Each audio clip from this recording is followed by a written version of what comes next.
ബഷീർ കൂടി നമുക്കൊപ്പം ചേരുന്നുണ്ട്. മുബഷിർ പി അക്ബർ, കാലാവസ്ഥ ഒരുപാട് പ്രതികൂലമായിരുന്നു. പല ഘട്ടങ്ങളിലും കാലാവസ്ഥ നമുക്കെതിരായിട്ട് നിന്നു. പോലീസിൻ്റെ സംവിധാനം മാധ്യമങ്ങളെ അകറ്റുന്നത് കണ്ടു.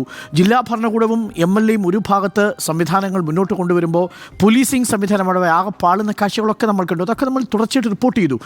കാരണം ഇതെപ്പോൾ വേണമെങ്കിലും മാധ്യമങ്ങൾ അവിടെ നിന്ന് പോയാൽ ഈ തെരച്ചിൽ നടക്കാതെ വരുന്നൊരു സാഹചര്യമുണ്ടായി. ഇതെല്ലാം തത്സമയം നമ്മൾ പ്രേക്ഷകർക്ക് മുന്നിൽ എത്തിച്ചു. ആ കാഴ്ചകൾ കൂടി കണ്ടതോടുകൂടിയാണ് ജില്ലാ ഭരണകൂടം കൂടുതൽ ജാഗ്രതയോടുകൂടി ഈ തെരച്ചിലിറങ്ങി തിരിച്ചതും, അല്ലേ മുബഷീറും അവിടെ കുറച്ച് ദിവസം ഉണ്ടായിരുന്നു.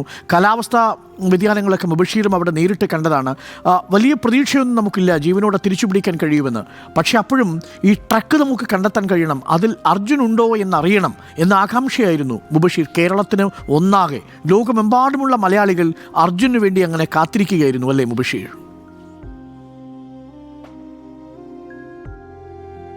നിശ്ചയമായും അരുൺകുമാർ, ആ ഒരു ചോദ്യത്തിന് ഇപ്പോൾ ഉത്തരമായെങ്കിലും വലിയ സങ്കടം തന്നെയാണ് തളം കെട്ടി നിൽക്കുന്നത്. ഏകദേശം ഒരാഴ്ച കാലത്തോളം ഞാനും ശിരൂർ രക്ഷാദൗത്യത്തിന്റെ ഭാഗമായി, മാധ്യമപ്രവർത്തനത്തിന്റെ ഭാഗമായി അവിടെ ഉണ്ടായിരുന്നു. പ്രതികൂലമായ കാലാവസ്ഥ അത് എത്രത്തോളം വെല്ലുവിളിയായിരുന്നു തെരച്ചിൽ എന്നുള്ളത് ആ ഒരു സമയത്തൊക്കെ തന്നെ നേരിട്ട് ഞാൻ കണ്ടതാണ്.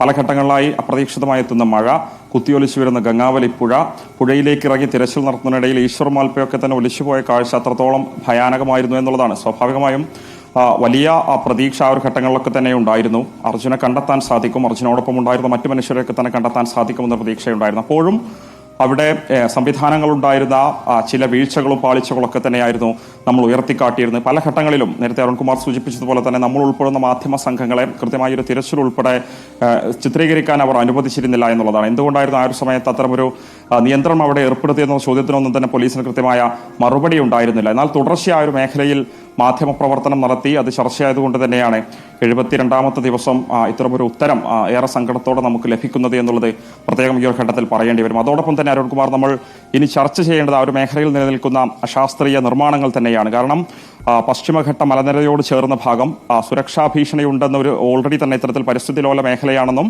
സുരക്ഷാ ഭീഷണി ഉണ്ടാകുമെന്ന റിപ്പോർട്ട് ഉൾപ്പെടെ നൽകിയ ഒരു മേഖലയിലൂടെയാണ് അത്തരമൊരു റോഡ് നിർമ്മിച്ചത്. അത് എത്രത്തോളം അശാസ്ത്രീയമായിരുന്നു എന്നുള്ളത് ഒരു ദുരന്തം നമുക്ക് മുൻപ് ഉദാഹരണമായിട്ടുണ്ട്. ആ ഒരു മേഖലയിൽ ഇപ്പോഴും ആളുകൾ താമസിക്കുന്നുണ്ട്. ഒരു പക്ഷേ ഇനിയൊക്കെ തന്നെ ഈ രീതിയിലുള്ള ശക്തമായ മഴ പെയ്യുകയാണെങ്കിൽ ഇനിയും ശക്തമായ മണ്ണിടിച്ചിലിന് സാധ്യതയുള്ള ഒരു മേഖലയാണ്. അതുകൊണ്ട് തന്നെ അവിടെയുള്ള മനുഷ്യരെയൊക്കെ തന്നെ നിർമ്മിച്ച കമ്പനിയെ ഇതുമായി ബന്ധപ്പെട്ട് പ്രോസിക്യൂട്ട് ചെയ്യാൻ കഴിയാതിരിക്കുന്ന ഒരു സാഹചര്യം ഉണ്ടാവുന്നു.